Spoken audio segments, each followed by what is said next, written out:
सभी का doubt net की पाठशाला में। मैं हूँ रुचि कटियार और हम पढ़ रहे हैं क्लास 9th की विज्ञान के अंतर्गत भौतिक विज्ञान। और भौतिक विज्ञान का पहला चैप्टर हम कंप्लीट कर रहे हैं और हमारा फर्स्ट चैप्टर है मोशन यानी कि गति। और बच्चों आज हम गति का सबसे महत्वपूर्ण पार्ट पढ़ने वाले हैं और वो है गति का ग्राफीय निरूपण। यानी कि अभी तक जो हमने गति पढ़ी है, एक समान गति, असमान गति, दूरी क्या होती है, वेग क्या है, तो बच्चों आज हम उसको ग्राफ में प्लॉट करने वाले हैं, ग्राफ में दर्शाएंगे। ठीक है, तो बच्चों गति को कैसे हम लोग ग्राफ पर प्रदर्शित करेंगे ये हम सीखने वाले हैं आज की क्लास में। तो बच्चों चलिए शुरू करते हैं अपने इस लेक्चर को।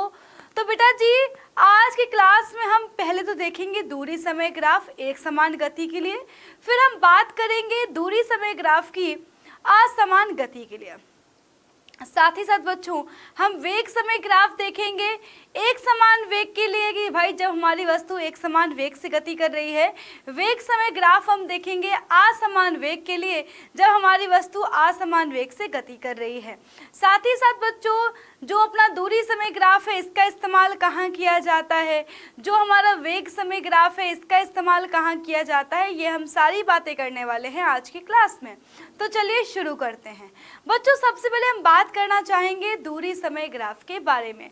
अच्छा बच्चों ग्राफ आपको क्या बताते हैं? बेटा देखो ग्राफ क्या है, डेटा को प्रदर्शित करने का एक तरीका है। जैसे हम लोग नहीं भाई डेटा को ऐसे लिखते हैं कि भाई देखो हमारी जो वस्तु है उसने 10 किलोमीटर चला है, उसको 10 किलोमीटर चलने में 1 घंटा लग गया।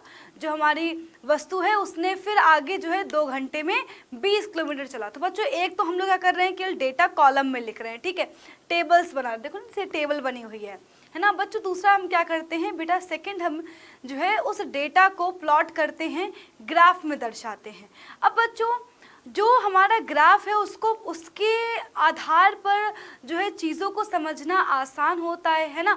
आप ग्राफ से आराम से समझ जाते हो कि अच्छा यहाँ पर ये वस्तु इतना चली है, इसके बाद इतना चली। तो किसी भी वस्तु का ग्राफ जो है बेटा जी, ग्राफ से किसी भी वस्तु की गति को समझना या किसी भी वस्तु के बारे में समझना आसान हो जाता है। तो बच्चों ऐसा ही हम कुछ सीखने वाले हैं अपने दूरी समय ग्राफ के लिए। बेटा दूरी समय ग्राफ का मतलब क्या है? दूरी समय ग्राफ का मतलब ये है कि समय के साथ दूरी किस प्रकार परिवर्तित हो रही है उसको बेटा जी हम लोग ग्राफ में प्लॉट करेंगे, है ना। कितने समय में वस्तु ने कितनी दूरी तय करी, फिर कितने समय में उसको कितनी दूरी उसने और तय करी, इन सभी बातों को हम प्लॉट करेंगे, दर्शाएंगे ग्राफ के अंतर्गत। अच्छा बच्चों दूरी समय ग्राफ में आपको ये बात तो समझ में आ गई है कि हम दूरी और समय को ही दर्शाने वाले हैं ग्राफ में, ठीक है। अच्छा बच्चों एक बात और यहाँ पर ध्यान से देखिएगा, देखो ये बेटा ग्राफ प्लॉट करने के लिए हम क्या करेंगे, हम अपने एक्सिस लेंगे, अक्ष लेंगे। ये हमारा एक्स एक्सिस है, ये हमारा वाई एक्सिस है, ठीक है। अब बच्चों हम क्या करेंगे बेटा, हम जो है समय को लेंगे एक्स अक्ष पर। बेटा समय को हम लोग एक्स अक्ष पर इसलिए ले रहे हैं क्योंकि समय किसी पर डिपेंडेंट नहीं होता है ना। ऐसा नहीं होगा कि जब 10 किलोमीटर वस्तु दूरी चल लेगी तब एक घंटा जाकर के होगा, ऐसा नहीं होता है ना। या फिर हमारी वस्तु जब 20 किलोमीटर चल लेगी तब कहीं 2 घंटे होंगे, तो ऐसा नहीं है बच्चा जी, है ना। तो यानी बच्चों जो हमारा समय है वो इंडिपेंडेंट है, समय किसी पर निर्भर नहीं करता। अगर वस्तु नहीं चलेगी तब भी हमारा समय बढ़ता जा रहा है, बढ़ता जा रहा है, बढ़ता जा रहा है। तो बच्चों समय चूंकि हमारा इंडिपेंडेंट होता है इसलिए बेटा जी हम लोग समय को एक्स एक्सिस पर दर्शाना बेटा जी सही समझते हैं। अब हम लोग क्या करेंगे, दूरी को कहाँ पे दर्शाएंगे, दूरी को दर्शाएंगे अपने वाई एक्सिस पर दर्शाएंगे, ठीक है।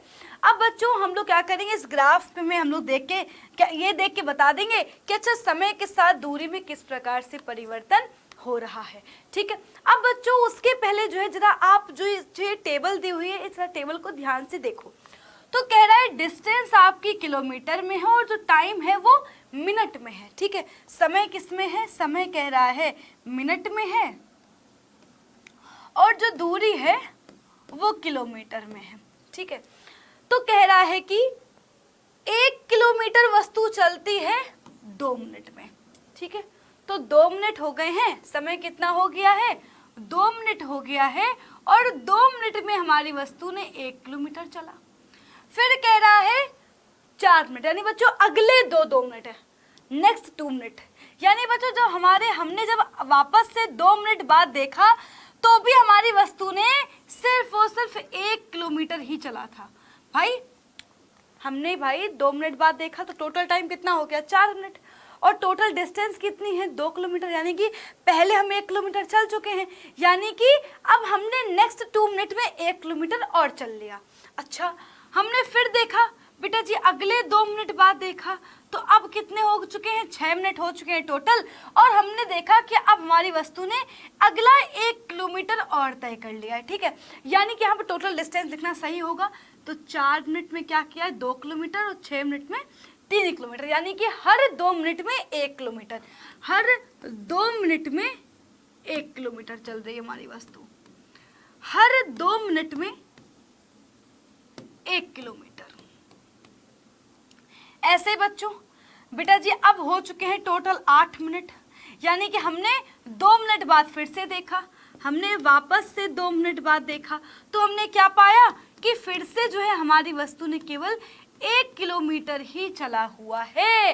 इसका मतलब क्या है, आप निश्चित समय अंतराल के बाद देख रहे हैं, आप हर 2 मिनट के बाद चेक कर रहे हैं और आपको हर 2 मिनट बाद अपनी जो वस्तु है वो 1 किलोमीटर ही चलती हुई दिख रही है। इसका मतलब क्या हुआ, निश्चित समय अंतराल में क्या हो रहा है, निश्चित दूरी वस्तु तय कर रही है, यानी कि हमारी वस्तु क्या कर रही है, हर 2 मिनट में 1 किलोमीटर चल रही है। हम निश्चित समय अंतराल में जब चेक कर रहे हैं तो हमारी वस्तु हर बार समान दूरी तय कर रही है। पहले भी उसने 1 किलोमीटर चला था, है ना, जब आपने वापस से 2 मिनट बाद चेक किया तब भी उसने 1 किलोमीटर ही चला हुआ है, आपने वापस से जो है चेक किया तब भी उसने 1 किलोमीटर ही चला हुआ है। इसका मतलब क्या है, हम लोग यहाँ पर देख रहे हैं कि निश्चित समय अंतराल में हम अगर चेक कर रहे हैं तो हमारी वस्तु हर बार समान दूरियां ही तय कर रही है। इसका बच्चों मतलब क्या है, इसका मतलब साफ साफ है, इसका मतलब साफ साफ है कि बच्चों हमारी जो वस्तु है वो किस प्रकार की गति कर रही है, एक समान गति कर रही है ना। एक समान गति क्या होती है, एक समान गति यही तो होती है ना जब वस्तु समान समय अंतराल में या फिर निश्चित समय अंतराल में समान दूरी तय कर रही है ना, यानी कि हर बार उतनी ही दूरी तय कर रही है तो हम क्या बोलेंगे, एक समान गति बोलेंगे।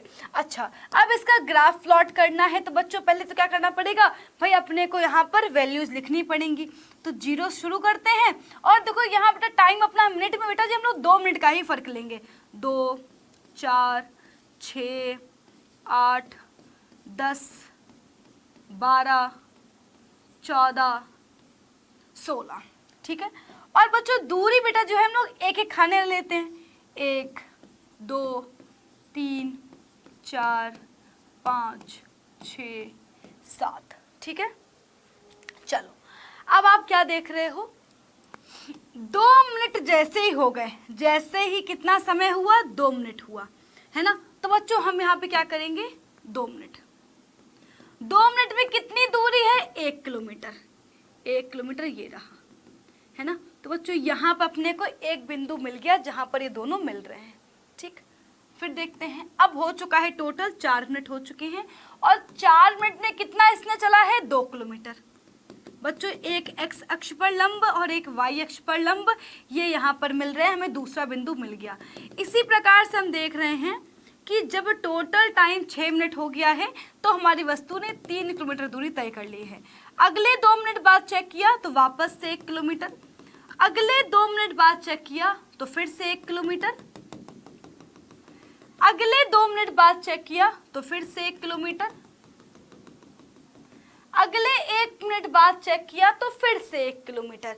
जब हमने इन सभी बिंदुओं को मिलाया तो आप क्या देख रहे हो, जब हमने इन सभी बिंदुओं को मिलाया तो बेटा जी हम लोग देख रहे हैं कि जो हमारी वस्तु है, वस्तु ने जो बेटा जो हमारी जो वस्तु ने जो भी गति करी हुई, यानी कि जो हमारी वस्तु ने एक समान गति करी हुई है, उसके लिए जब हम ग्राफ देख रहे हैं तो बेटा जी हमें क्या मिल रही है, एक स्ट्रेट लाइन मिल रही है, एक सीधी सरल रेखा मिल रही है। क्या मिल रही है, एक स्ट्रेट लाइन मिल रही है। यानी कि यहाँ से हमें एक बात सीखने को जो मिल रही है, जो बात हमें समझ में आ गई है वो क्या है कि जब जब वस्तु हमारी एक समान गति कर रही होगी तो ग्राफ कैसा मिलेगा बेटा, दूरी समय ग्राफ आपको हमेशा ऐसा मिलेगा, है ना, एक स्ट्रेट लाइन मिलेगी, एक सीधी सरल रेखा मिलेगी। तो इसको सही से बना लेते हैं, है ना, एक सरल रेखा मिल रही होगी, एक सरल रेखा प्राप्त हो रही होगी। सही है, बहुत बढ़िया, वेरी गुड। तो ये बात याद रहेगी, है ना, जब हमारी वस्तु क्या कर रही होगी, एक समान गति कर रही होगी। अब बच्चों हम लोग दूरी समय ग्राफ का इस्तेमाल करके क्या कर सकते हैं, चाल का पता लगा सकते हैं, चाल का पता लगा सकते हैं। चाल बराबर क्या होता है, तो चाल बराबर होता है दूरी बटे समय, है ना। तो बच्चों हम लोग इस ग्राफ में आराम से पता लगा सकते हैं। हम बच्चों देख रहे हैं, मान लो तुम यहाँ देख लो, मान लो तुम समय अंतराल बेटा जी मान लो ले लो तुम, ठीक है, मान लो तुमने देख लिया, यहाँ के लिए तुमने देख लिया, मान लो, ठीक है। जरा देखते हैं फर्स्ट हमारी, जब ये इतना, जब इसने जो है 2 मिनट में, ये हर 2 मिनट में 1 किलोमीटर जो है चल रही है, यानी कि हर 2 मिनट में 1 किलोमीटर चल रही है, अगले 2 मिनट में भी 1 किलोमीटर, अगले 2 मिनट में भी 1 किलोमीटर, है ना। तो यहाँ से मैं एक बात पता चल रही है कि ये हर 2 मिनट में 1 किलोमीटर तय कर रही है, ठीक है।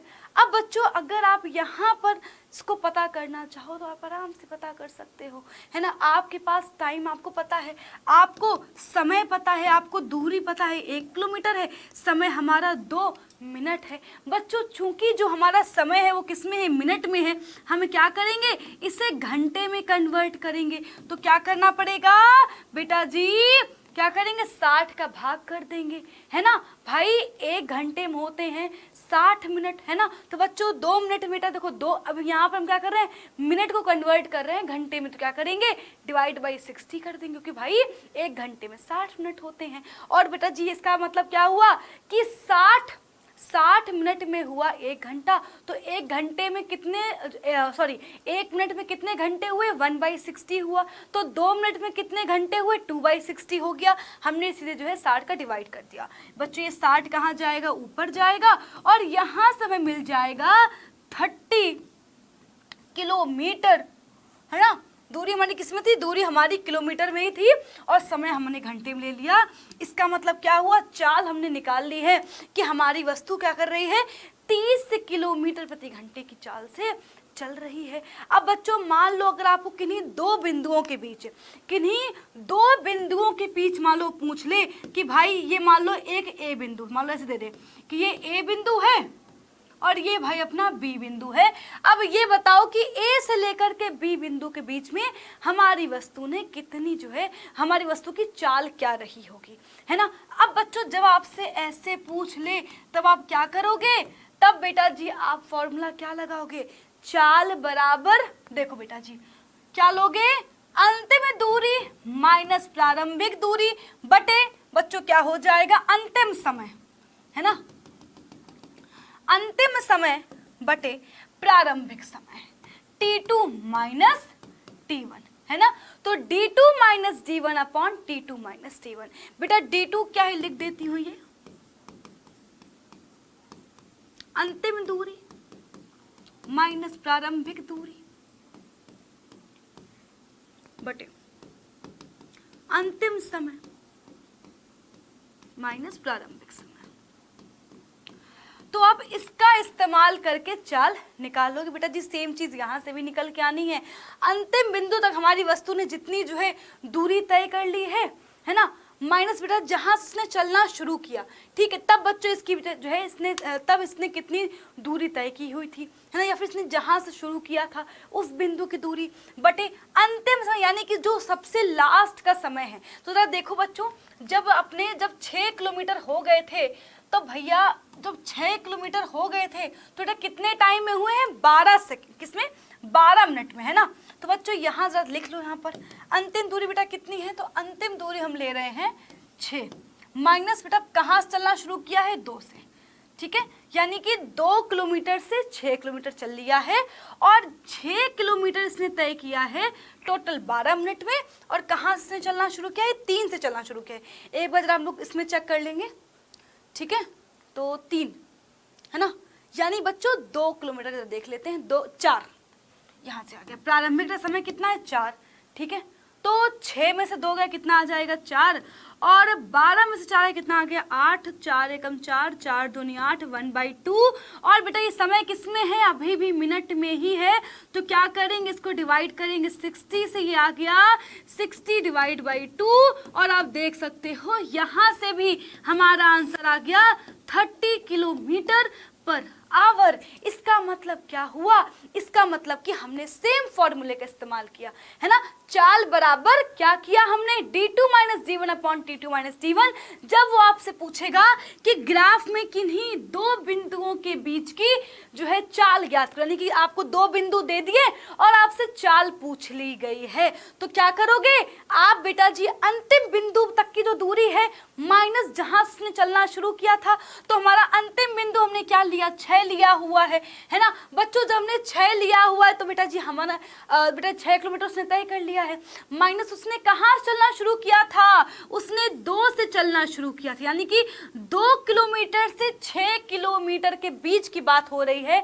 तो बेटा जी अंतिम समय कितना, यानी कि 6 किलोमीटर तक पहुंचने मुझसे 12 मिनट लगे हुए हैं, और बेटा जी उसने क्या बोलते हैं 4 मिनट से हम देखना शुरू करेंगे ना, यानी कि 4 मिनट तक उसने 2 किलोमीटर तय कर लिया था। तो प्रारंभिक समय कितना है, 4 मिनट, ठीक है बच्चों। तो हमने यहाँ पे क्या किया, इससे इसको सॉल्व किया, तो यहाँ से हम देख सकते हैं 30 किलोमीटर प्रति घंटे आंसर आ गया है। और बच्चों आप देख सकते हो कि जो हमने पहले आंसर निकाला था वो हमने पूरे ग्राफ के लिए निकाला था, यानी कि जो हमारी वस्तु गति कर रही है उसके लिए हमने निकाल लिया था कि भाई हमें पता है कि हमारी वस्तु एक समान गति कर रही है, हर 2 मिनट में 1 किलोमीटर चल रही है। तो बच्चों हमने वहां पर सीधे सीधे फॉर्मूला लगाया और ये हमारा आंसर आ गया। फिर हमने किन्हीं 2 बिंदुओं के बीच देखा, तो भाई किन्हीं 2 बिंदुओं के बीच जो है हम जरा देख लेते हैं चाल कितनी है, तब भी हमारा आंसर कितना हुआ, 30 किलोमीटर प्रति घंटे ही आया। उसका रीजन क्या है, हमारी वस्तु कौन सी गति कर रही है, एक समान गति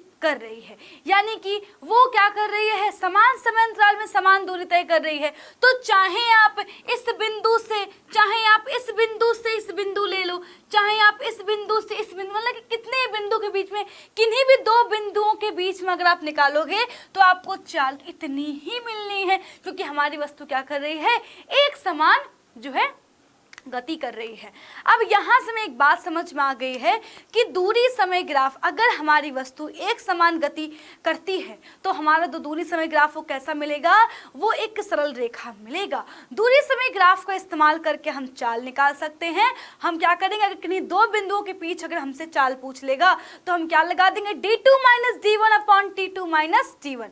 अब बच्चों आगे बढ़ते हैं, दूरी समय ग्राफ का सेकेंड पार्ट देखते हैं। जब हमारी वस्तु असमान गति कर रही है, ठीक है बच्चों, लेट सपोज कि समय लेते हैं हम लोग, इस बार हम समय ले रहे हैं सेकेंड में और दूरी ले रहे हैं मीटर में, ठीक है, ठीक। तो बच्चों हमने माना कि भाई जब 2 सेकेंड हो गए तो बच्चों दूरी बेटा उसने तय की थी 4 मीटर, ठीक, कितनी दूरी तय करी थी, 4 मीटर तय करी थी, ठीक है बच्चों। हमने वापस से 2 सेकेंड बाद चेक किया, बेटा जी इस बार बेटा जी मान लो 6 आया, ठीक, यानी कि टोटल उसने 6 किलोमीटर की डिस्टेंस, 6 मीटर दूरी से तय की हुई है। हमने वापस से 2 सेकेंड बाद चेक किया, ठीक है, इस बार बच्चों मान लो यहाँ पर आ गया है, उसने टोटल दूरी तय करी है 10 मीटर। अब बताती हूँ आपको, पहले मैं जरा यहाँ पर वैल्यूज लिख लेती हूँ। हमने वापस से 2 मिनट बाद चेक किया तो इस बार मिला हमें मान लो यहाँ से 15 मीटर। वापस से 2 सेकेंड बाद चेक किया तो यहाँ से बेटा जी आपको मिल गया है इस बार मान लो 24 मीटर, टोटल 24, ठीक है। अब जरा यहाँ पर आप ध्यान से देखो, 2 सेकेंड में इसने दूरी तय करी है 4 मीटर। हमने जब अगले 2 सेकेंड में देखा तो इसने कितनी दूरी तय करी, 6 में से 4 गया, कितना आ गया 2 मीटर। यानी कि जो पहला 2 सेकेंड है उसमें तो ये चला है 4 मीटर। अगले 2 सेकेंड में, नेक्स्ट 2 सेकेंड में कितना चला है, अगले 2 सेकेंड में ये चला है केवल 2 मीटर। अच्छा और चेक कर लो, हमने फिर 2 सेकेंड बाद चेक किया तो बेटा जी अब इसने कितना चला है, बेटा जी जरा माइनस करो कितना आ जाएगा, 10 में 6 घटा कितना है 4 मीटर। ठीक है बच्चों, अगले 2 सेकेंड में चला है 4 मीटर। हमने फिर 2 सेकेंड बाद चेक किया, बेटा जी अब कितना चला है, 15 से 10 घटाओ बेटा कितना है 5 मीटर। यानी कि अगले 2 सेकेंड में चला है 5 मीटर। हमने फिर 2 सेकेंड बाद चेक किया। ठीक है बेटा जी, हमने क्या किया बेटा जी, फिर जो है हमने अगले 2 सेकेंड बाद हमने क्या किया, चेक किया। ठीक है बच्चों, ऐसा बेटा कितना मिलेगा, यहाँ से बेटा जी अपने को मिल गया है 9 मीटर शायद मिलेगा, है ना। 15 5 20 4 24, हाँ सही है 9 मीटर। यानी कि आप देख सकते हो कि समय तो वही है, हम लोग प्रत्येक 2 सेकेंड बाद चेक कर रहे हैं।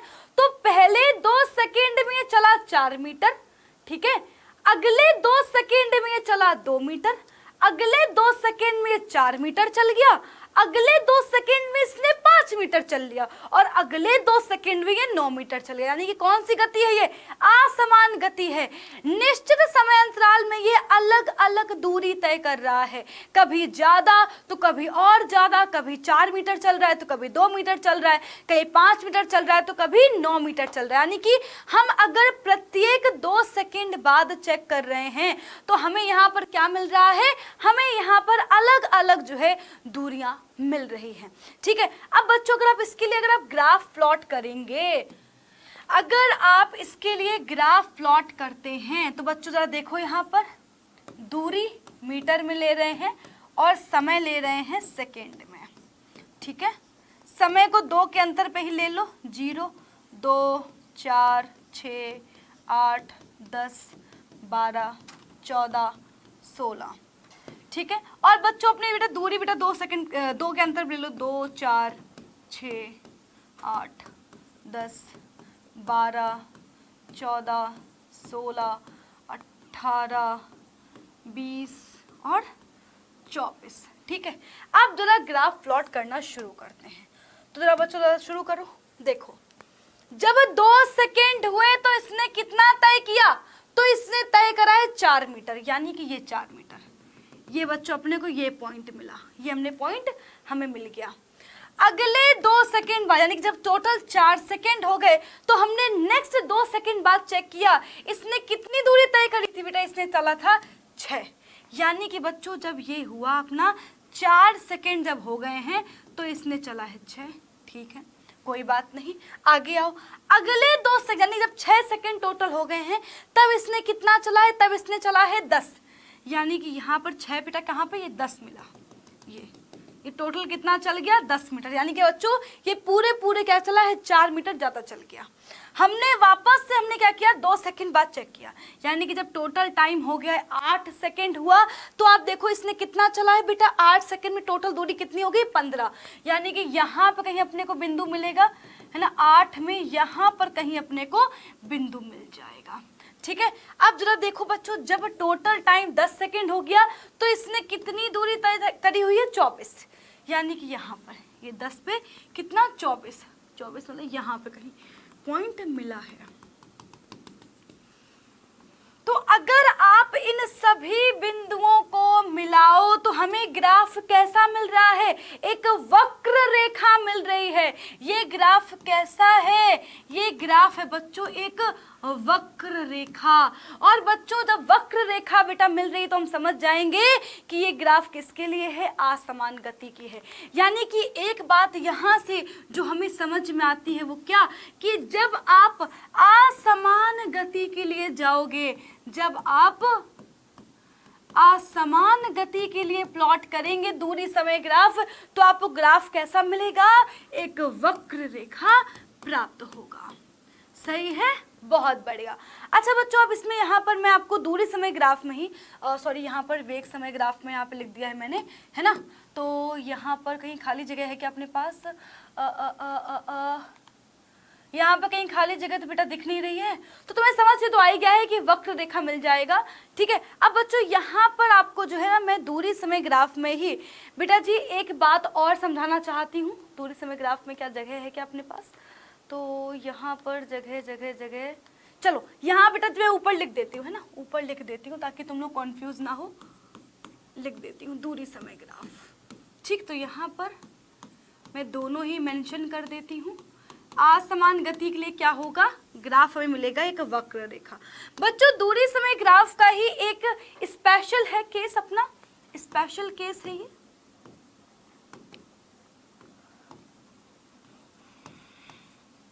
बेटा दूरी समय ग्राफ का अपना स्पेशल केस क्या है? बेटा दूरी समय ग्राफ का अपने पास स्पेशल केस ये है कि बच्चों सपोज करो कि भाई टाइम हो गया है, मान लो 2 सेकेंड हो गए हैं। तो 2 सेकेंड में हमारी वस्तु जो बेटा थी, ठीक है, वो बच्चों मान लो कि उसने जो है 4 मीटर की दूरी तय कर ली। उसने 2 सेकेंड में 4 मीटर की दूरी तय कर ली। हमने बेटा जी क्या किया, फिर बेटा जी 2 सेकेंड बाद तय किया, चेक किया, अभी भी ये 4 मीटर ही है। हमने फिर 2 सेकेंड बाद चेक किया, अभी भी ये 4 मीटर ही है। हमने फिर 2 सेकेंड बाद चेक किया, अभी भी ये 4 मीटर ही है। हमने फिर 2 सेकेंड बाद चेक किया, अभी बेटा जी ये क्या है, ये बेटा जी अभी भी 4 मीटर ही है। हमने फिर बेटा 2 सेकेंड बाद चेक किया, अभी भी ये 4 मीटर ही है। इसका मतलब क्या है यार, हम टाइम तो भाई देखो टाइम तुम्हारा बढ़ता जा रहा है, हम चेक तो हर 2 सेकेंड बाद कर रहे हैं, लेकिन हमारी जो दूरी है वो नहीं बढ़ रही है। इसका मतलब क्या है? इसका मतलब साफ साफ है कि हमारी वस्तु हो ना हो क्या है बेटा, रुकी हुई है, विराम की अवस्था में है। रुकी हुई है, क्या हुई है? रुकी हुई है, विराम की अवस्था में है। तो अगर हम इसके लिए ग्राफ प्लॉट करें, जरा यहाँ पे प्लॉट कर लेते हैं। समय हो गया अपना सेकंड में, समय हो गया सेकंड में, और ये बेटा जी है अपनी दूरी। ठीक है बच्चों, 0 2 4 6 8 10 12, 2 4 6 8 10 12।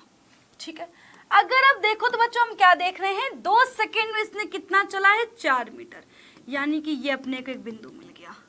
हमने फिर क्या किया, 2 सेकेंड बाद चेक किया, यानी कि अब हो गए हैं 4 सेकेंड, तब भी इसने क्या किया हुआ है, केवल 4 मीटर ही तय किया हुआ है।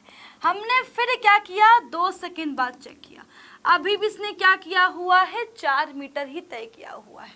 हमने फिर 2 सेकेंड बाद चेक किया, अभी भी इसने केवल 4 मीटर ही चला हुआ है।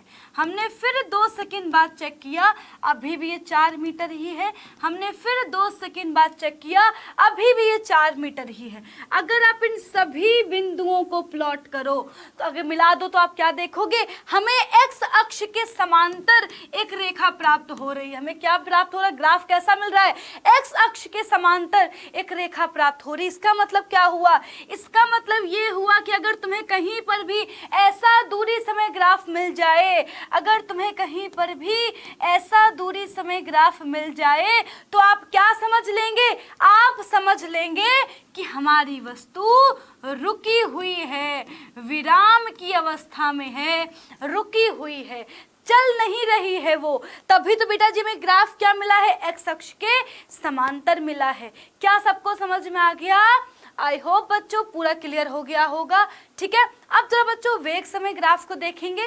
बेटा मैं आपको ना वेग समय ग्राफ को के कुछ इंपॉर्टेंट पॉइंट्स ही बता रही हूँ, ध्यान समझिएगा। देखिए बच्चों, वेग समय ग्राफ में अगर हम बात करें एक समान वेग के लिए, एक समान वेग के लिए, तो बच्चों एक समान वेग बेटा जी क्या है, मतलब कि हमारी वस्तु जो है समय के साथ वेग नहीं बदल रही होगी। ठीक है बच्चों, देखो अगर हम इसका ग्राफ प्लॉट करें, ये एक्स ये वाई, ठीक है, यानी बच्चों समय के साथ वस्तु का वेग कैसे बदल रहा है वो हम देखेंगे वेग समय ग्राफ में, है ना। अब बच्चों सपोज करो कि टाइम बेटा जी मान लो 2 का ही समय अपना सेकेंड में ही ले रहे हैं, ठीक है बेटा जी। मान लो 2, 4, 6, 8, 10, 12, 14, 16, ठीक है। अब बच्चों बेटा अपना मान लो बेटा जो वेग है बेटा जी मान लीजिए कि हमारा वेग है मीटर पर सेकेंड में, ठीक है। मान लो ये है 4, 8, 10, 12, 14, ठीक है। अब बच्चों सपोज करो कि जब आपने जो है देखा, जब आपने देखा तो आपने वस्तु को कहाँ पर देखा, मान लो बच्चों सपोज करो कि भाई हमने देखा तो हमारी वस्तु जो थी वो 10 मीटर पर सेकेंड के वेग से जा रही थी। हमारी वस्तु जो है वो 10 मीटर पर सेकेंड के वेग से जा रही थी, ठीक है। आपने 2 सेकेंड बाद देखा, फिर भी बच्चों वस्तु को आपने क्या देखा, हमारी वस्तु अभी भी 10 मीटर पर सेकेंड के ही वेग से जा रही है। आपने अगले 2 सेकेंड बाद चेक किया, आपने फिर 2 सेकेंड बाद चेक किया, आपने फिर 2 सेकेंड बाद चेक किया, आपने फिर 2 सेकेंड बाद चेक किया, आपने फिर 2 सेकेंड बाद चेक किया, आपने फिर 2 सेकेंड बाद चेक किया। यानी कि आप क्या देख रहे हो, आप देख रहे हैं कि हमारी वस्तु का वेग नहीं बदल रहा है। यानी कि बच्चों क्या है, हमारी वस्तु एक समान वेग से चल रही है, समय के साथ वेग में कोई परिवर्तन नहीं है। आपने 2 सेकेंड बाद देखा, आपने फिर 2 सेकेंड बाद देखा, फिर 2 सेकेंड बाद देखा, यानी कि समय तो बदल रहा है हम, लेकिन देख रहे हैं कि हमारी वस्तु का वेग नहीं बदल रहा। इसका मतलब क्या हुआ, इसका मतलब साफ साफ है कि हमारी वस्तु एक समान वेग से गति कर रही है। क्या कर रही है, हमारी वस्तु एक समान वेग से चल रही है। तो बच्चों एक समान बेटा वेग के लिए क्या होगा, बेटा एक समान वेग के लिए हमेशा ग्राफ आपको कैसा मिलेगा, एक्स अक्ष के समांतर मिलेगा। याद रखना बच्चों, याद रखना कि वेग समय ग्राफ आपको कैसा मिलेगा, एक्स अक्ष के समांतर मिलेगा। किसके लिए, एक समान वेग के लिए, एक समान वेग के लिए, ठीक है, एक समान वेग के लिए। आ गया समझ में, ठीक है। अब बच्चों वेग समय ग्राफ का इस्तेमाल करके आप क्या निकाल सकते हो, बेटा वेग समय ग्राफ का इस्तेमाल करके आप एक्सेलरेशन निकाल सकते हैं। बेटा त्वरण बराबर क्या होता है, त्वरण बराबर होता है वेग में परिवर्तन बटे समय। देखो जो अपना दूरी समय ग्राफ था उससे हम निकाल रहे थे चाल, जो हमारा वेग समय ग्राफ है इससे हम निकाल रहे हैं एक्सेलरेशन। यानी कि अगर आप किन्हीं 2 बिंदुओं के बीच एक्सेलरेशन देखना चाहो तो आप कैसे देख लोगे, आप मान लो देख लोगे कि भाई वेग में कितना परिवर्तन हुआ है बटे समय क्या है। अच्छा यहाँ पर क्या होगा बच्चों, यहाँ पर अगर आप देखो तो एक्सेलरेशन 0 होगा, क्योंकि हमारी वस्तु का तो वेग बदल ही नहीं रहा। हमारी बेटा वस्तु जो है बेटा जी वो क्या कर रही है, हमारी वस्तु तो 10 के ही वेग से जा रही है। अगर आप किन्हीं मान लो मैं 2 पॉइंट मान लूं ए और बेटा मान लो बी के बीच में अगर निकालना चाहूँ एक्सेलरेशन क्या है, तो बेटा जी ए बराबर क्या है, ए बराबर बेटा जी है हमारा अंतिम वेग माइनस प्रारंभिक वेग बटे अंतिम समय माइनस प्रारंभिक समय। अंतिम वेग बेटा जी कितना है, ये भी 10 है, प्रारंभिक वेग कितना है, ये भी 10 है। समय बेटा जी देखो बदल गया है, 14 माइनस क्या किया मैंने 6 किया, लेकिन बच्चों क्या है बेटा जी ऊपर तो 0 हो जाएगा, तो यहाँ पर क्या होगा एक्सेलरेशन तो हमारा 0 आना ही है। और ये बात हम जानते भी हैं कि जब हमारी वस्तु एक समान वेग से चल रही है, समय के साथ भाई वेग बदल ही नहीं रहा है, तो आप एक्सेलरेशन क्या ही निकाल लोगे। अच्छा बच्चों वेग समय ग्राफ जो है ना वो हमें एक बात की जानकारी और भी देता है, वस्तु द्वारा चली गई दूरी के। बेटा वेग समय ग्राफ का इस्तेमाल करके हम वस्तु द्वारा तय की गई दूरी भी पता लगा सकते हैं, उसको मैं आगे बताऊंगी, ठीक है। अब बच्चों हम यहाँ पर बात करने वाले हैं वेग समय ग्राफ के अगले जो है बेटा प्रकार के बारे में, ठीक है, यानी कि असमान वेग। और बच्चों असमान वेग में हम लोग क्या आप करेंगे बेटा जी, हम लोग अपने कोर्स में देखेंगे कि जब वस्तु का बेटा जी क्या कर रहा हो, जो वेग हो वो एक समान रूप से बदल रहा हो, या कह सकते हैं कि बेटा जी इसमें क्या हो, एक समान त्वरण हो। यानी कि हाँ, वेग बदल तो रहा हो लेकिन बेटा जी क्या हो, हर बार निश्चित रूप से ही बदल रहा हो। बेटा जी असमान वेग लेकिन जिसमें क्या हो, एक समान एक्सलरेशन। बेटा जी मतलब क्या है, मतलब ये वस्तु का वेग बदल रहा है। ऐसे मान लो, दिखाती हूं आपको बच्चों, सपोज करो बेटा जी ये हमारा वेग है और ये समय है, ठीक है बच्चों। हमने देखा कि समय हो गया है 2 सेकेंड और बच्चों वस्तु का बेटा जो वेग है वो 10 मीटर पर सेकेंड है। बेटा जी हमने 2 सेकेंड बाद चेक किया तो बेटा जी हमने क्या देखा, अब वस्तु का वेग हो गया है 20 मीटर पर सेकेंड। हमने वापस से 2 सेकेंड बाद चेक किया तो बेटा जी क्या हुआ, अब वस्तु का वेग हो गया है 30 मीटर पर सेकेंड। हमने वापस से 2 सेकेंड बाद चेक किया, वस्तु का वेग हो गया 40 मीटर पर सेकेंड। हमने वापस से जो है बेटा जी क्या किया, बेटा जो है 2 सेकेंड बाद देखा, वस्तु का वेग हो गया है 50 मीटर पर सेकेंड। हमने वापस से 2 सेकेंड बाद देखा तो वेग हो गया है 60 मीटर पर सेकेंड। यानी कि अगर आप देख पा रहे हो तो क्या हो रहा है, यहाँ पर देखो वेग बदल नहीं रहा है क्या, हमारा वेग भाई बदल रहा है। पहले 10 था, फिर 20 था, फिर 30 हो गया, 40 हो गया, 50 हो गया, 60 हो गया। यानी कि वेग बदल रहा है लेकिन हर बार 10 से ही बदल रहा है, यानी कि हर बार एक समान रूप से ही बढ़ रहा है हमारा वेग। यानी बच्चों वेग बढ़ रहा है लेकिन एक समान रूप से वेग बढ़ रहा है, एक समान रूप से वेग क्या हो रहा है, वेग बढ़ रहा है, एक समान रूप से वेग बढ़ रहा है। बेटा जब वस्तु का वेग बेटा जी क्या हो रहा है, एक समान रूप से बढ़ रहा है ना। तो बेटा जी ग्राफ कैसा, जरा ग्राफ प्लॉट कर लेते हैं इसके बीच का। तो बच्चों जरा यहाँ पर ध्यान से देखो, ये x अक्ष, ये y अक्ष, बच्चों ये है हमारा समय और बच्चों ये है हमारा वेग। वेग है मीटर पर सेकेंड में, बच्चों समय है सेकेंड में। समय बेटा जी ले लो 2 का अंतर, 0, 2, 4, 6, 8, 10, 12, 2, 4, 6, 8, 10, 12, 14।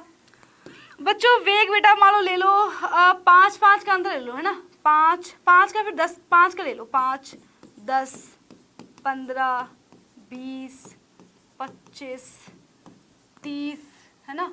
मेरे ख्याल से बेटा 5 का तो ग्राफ बहुत बड़ा बन जाएगा, है ना। तो एक काम कर ले, सीधे सीधे 10 का ही ले लो, है ना, तो ग्राफ से बहुत लंबा बन जाएगा। तो 10, 20, 30, 40, 50, 60, यानी कि हमने क्या किया, एक खाने की वैल्यू ले ली है 10, ठीक है। ग्राफ पेपर में क्या होता है, एक ब्लॉक नहीं होता, एक ब्लॉक की वैल्यू में ले लिया, क्या बोलते 10 ले लिया, सही है। अब आप जरा देखो यहाँ पर, तो जब 2 सेकेंड हुए तो हमने क्या देखा कि 2 सेकेंड में वस्तु का वेग हुआ है 10 मीटर पर सेकेंड। हमने फिर 2 सेकेंड बाद, अगले 2 सेकेंड बाद चेक किया तो अब वेग हो गया है 20, बढ़ गया। हमने अगले 2 सेकेंड बाद चेक किया तो वेग हो गया 30। हमने अगले 2 सेकेंड बाद चेक किया तो बेटा जी वापस से 10 से बढ़ गया। हमने फिर चेक किया, हम चेक करते जा रहे हैं। अगर आप इन सभी बिंदुओं को मिला दो तो आप क्या देख रहे हो, यहाँ पर हमें एक सरल रेखा प्राप्त हो रही है। क्या प्राप्त हो रही है, एक सरल रेखा प्राप्त हो रही है। इसका मतलब क्या है, जब हमारी वस्तु में एक समान त्वरण होगा, एक समान एक्सेलरेशन का मतलब क्या है, वस्तु का वेग बढ़ रहा होगा या बदल रहा होगा लेकिन एक समान रूप से बदल रहा होगा। बच्चों सेम चीज वेग घट भी सकता है। यहाँ पर देखो वेग बढ़ रहा है ना भाई, पहले 10 था, फिर 20 हुआ, फिर 30 हुआ, फिर 40, फिर 50, फिर 60। अब हम क्या देख रहे हैं बेटा जी, भाई एक समान रूप से वेग घट भी तो सकता है ना। एक समान त्वरण तब भी तो हो सकता है ना जब वस्तु का वेग घट रहा हो, एक समान त्वरण, ठीक है। लेकिन अब हम क्या देखने वाले हैं, वस्तु का वेग घट रहा है। ये वेग ले लो और ये समय। बच्चों सपोज करो बेटा वेग था 80 मीटर पर सेकेंड। जब बच्चों बेटा समय था तुमने 2 सेकेंड अब देखा तो तुमने देखा 2 सेकेंड बाद वस्तु का वेग था 80। तुमने वापस से 2 सेकेंड बाद चेक किया, अब वस्तु का वेग हो गया है 70। तुमने वापस से चेक किया, 2 सेकेंड के बाद, अब वेग हो गया है 60। तुमने वापस से चेक किया 2 सेकेंड बाद, अब वस्तु का वेग हो गया है 50, है ना बच्चों। इसका मतलब क्या है, यहाँ पर अगर आप ध्यान दे पा रहे हो तो यहाँ पर वस्तु का बेटा जी वेग क्या हो रहा है, घट रहा है। लेकिन हर बार बेटा जी क्या हो रहा है, एक समान रूप से ही घट रहा है।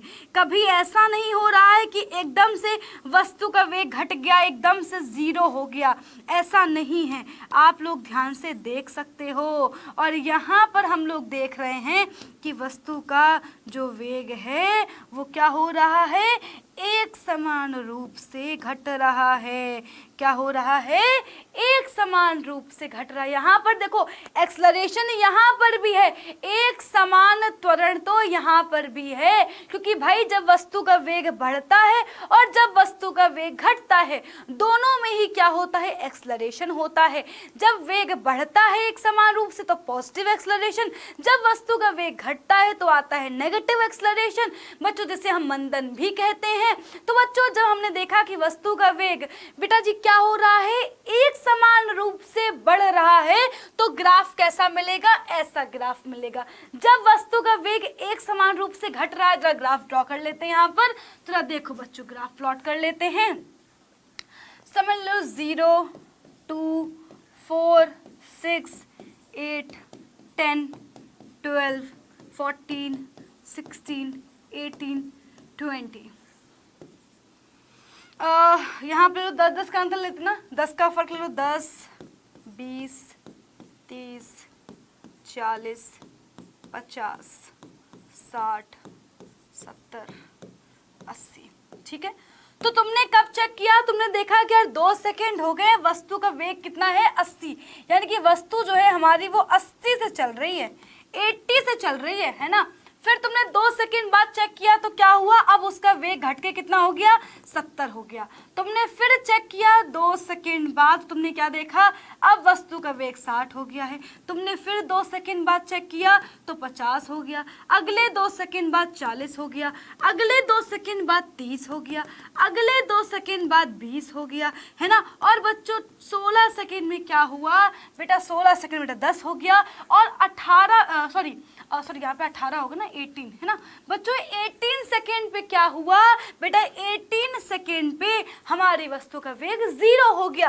तो अगर आप इन सभी बेटा जो है, अगर आप इन सभी बिंदुओं को मिला दो तो यहाँ पर बेटा जी क्या होगा, आपको एक सीधी रेखा ही प्राप्त होगी, एक सीधी रेखा ही प्राप्त हो रही है। लेकिन ये ग्राफ क्या है, नीचे की ओर आ रहा है। देखो बच्चों इसमें क्या हो रहा है, हम लोग ऊंचाई की ओर बढ़ रहे हैं, इसमें बच्चों क्या हो रहा है, ग्राफ नीचे की ओर आ रहा है। बेटा इसका मतलब क्या है, जब भी अगर आपको ऐसा ग्राफ मिल जाए नीचे की ओर आता हुआ तो समझ जाना कि वस्तु का वेग घट रहा है और एक समान रूप से घट रहा होगा, है ना। यानी कि एक्सलरेशन यहाँ पर भी है, एक समान त्वरण यहाँ पर भी है, लेकिन यहाँ पर क्या हो रहा है, वस्तु का वेग घट रहा है। अब बच्चों हम लोग यहाँ पर लास्ट बात कर लेते हैं कि बेटा वेग समय ग्राफ का इस्तेमाल करके हम लोग वस्तु द्वारा तय की गई दूरी भी निकाल सकते हैं। जैसे बच्चों मान लो बेटा ये ग्राफ किसके लिए है, जब वस्तु एक समान वेग से चल रही है। सपोज करो अगर हमसे क्वेश्चन पूछ ले ए और बी के बीच की दूरी बताओ, तो वेग समय ग्राफ का इस्तेमाल करके हम दूरी कैसे निकालेंगे भाई। एक्सलरेशन तो इस आसान है, हमने क्या किया, अंतिम वेग माइनस प्रारंभिक वेग बटे क्या किया, अंतिम समय माइनस प्रारंभिक समय कर लिया, तो बच्चों अपने को एक्सलरेशन तो मिल गया। अब हमें देखना है कि दूरी कैसे आएगी। तो बच्चों दूरी बेटा जी क्या होता है बेटा, वस्तु द्वारा घेरा गया ग्राफ का क्षेत्रफल। यानी कि वस्तु द्वारा घेरा गया जो ग्राफ है उसका जो क्षेत्रफल होगा बेटा जी वो क्या होगा, बेटा जी वो अपना हो जाएगा वस्तु द्वारा तय की गई दूरी, है ना। तो बच्चों देखो इसे अगर हम यहाँ पर देख पा रहे हैं तो बच्चों ए से बी का निकालना है, तो ए और बेटा बी के बीच में जो नीचे ग्राफ है इस ग्राफ का जो क्षेत्रफल होगा वही क्या होगा, वस्तु द्वारा तय की गई दूरी के बराबर होगा। अब आप देख सकते हो बच्चों यहाँ पर क्या है, ये बेटा जी कैसा लग रहा है, एक चतुर्भुज जैसा लग रहा है। तो यानी कि अगर हम देखें तो अगर हम इस चतुर्भुज का क्षेत्रफल निकाल लें तो बच्चों जो इसका क्षेत्रफल आएगा वही क्या होगा, वही तय की गई दूरी के बराबर होगा, वही क्या होगा, तय की गई दूरी के बराबर होगा। बच्चों सेम चीज यहाँ पर आप देख सकते हो कि अगर हमारी वस्तु एक समान वेग से चल रही असमान वेग यानी कि एक समान त्वरण से चल रही है तो बच्चों हम लोग तब भी सेम चीज कर सकते हैं। मान लो अगर यहाँ पर किसी ने पूछा कि ए और बेटा जो है बी के बीच में जो है बताओ वस्तु ने कितनी दूरी तय करी, तो हम क्या करेंगे, ए और बी के बेटा जो है ए और बी जो ग्राफ आएगा इसके नीचे का वही जो ग्राफ है उसका क्षेत्रफल निकाल लेंगे और क्या हो जाएगा, वही जो है वस्तु द्वारा तय की गई दूरी के बराबर होगा। तो देखो जो अगर इसके नीचे अगर हम ध्यान से देख पा रहे हो तो बच्चों देखो ये कुछ ऐसा बेटा जो है अपने को पार्ट मिल रहा है। तो बच्चों ये समलंब चतुर्भुज बन रहा है, या तो बच्चों आप इसको दो पार्ट में डिवाइड कर लो, ये पहला त्रिभुज है, दूसरा बच्चों क्या है अपना चतुर्भुज है। तो त्रिभुज प्लस चतुर्भुज का क्षेत्रफल कर लो, या तो त्रिभुज प्लस चतुर्भुज का क्षेत्रफल कर लो, या सीधे सीधे समलंब चतुर्भुज का क्षेत्रफल निकाल लो। यानी कि जो भी ग्राफ आएगा उस ग्राफ का जो क्षेत्रफल है वही किसके बराबर होगा, तय की गई दूरी के बराबर होगा। यानी कि वस्तु द्वारा जो तय की गई दूरी है अगर हमें वेग समय ग्राफ का इस्तेमाल करके ज्ञात करनी है तो हम क्या करें, जो भी हमारी वस्तु ने जो हमें ग्राफ मिला है ना, उन दो बिंदुओं के बीच का जो ग्राफ है उस ग्राफ का जो क्षेत्रफल है उसका इस्तेमाल करके जो क्षेत्रफल है उसको हम लोग निकाल लें और वो जो क्षेत्रफल है वो किसके बराबर होगा, वस्तु द्वारा तय की गई दूरी के बराबर होगा। तो बच्चों हमने जो है आज की क्लास में सारे ग्राफ समझ लिए हैं, दूरी समय ग्राफ, सभी प्रकार के वेग समय ग्राफ बच्चों, है ना। दूरी समय ग्राफ का इस्तेमाल हम कहाँ कर सकते हैं, वेग समय ग्राफ का इस्तेमाल हम कहाँ पे करेंगे, तो बच्चों हमने देख लिया। आई होप आपको समझ में आ गया होगा। जो भी डाउट्स हैं कमेंट कर दीजिएगा। मिलते हैं अपनी अगली क्लास में, तब तक के लिए बाय बाय, टेक केयर, ख्याल रखिए अपना।